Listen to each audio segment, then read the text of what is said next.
পঞ্চাশোর্ধ্বে বনে যাবে এমন কথা শাস্ত্রে বলে। আমরা বলি বানপ্রস্থ যৌবনেতেই ভালো চলে। বনে এত বকুল ফোটে, গেয়ে মরে কোকিল পাখি, লতাপাতার অন্তরালে বড় সরস ঢাকাঢাকি।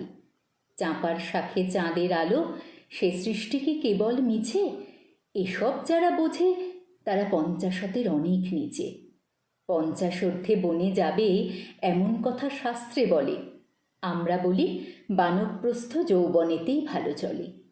ঘরের মধ্যে বকাবকি, নানান মুখে নানা কথা, হাজার লোকে নজর পাড়ে, একটুকু নয় বিরলতা।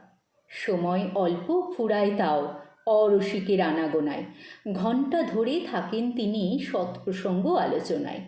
হতভাগ্য নবীন যুবা কাজেই থাকে বনের খোঁজে, ঘরের মধ্যে মুক্তি যে নেই এই কথা সে বিশেষ বোঝে।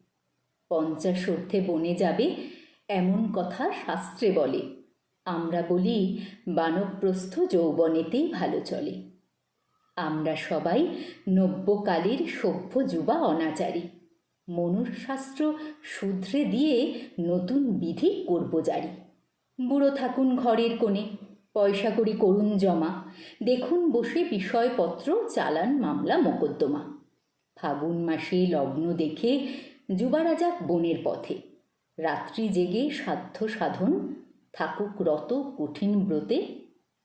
পঞ্চাশোর্ধ্বে বনে যাবে এমন কথা শাস্ত্রে বলে। আমরা বলি বানপ্রস্থ যৌবনেতেই ভালো চলে।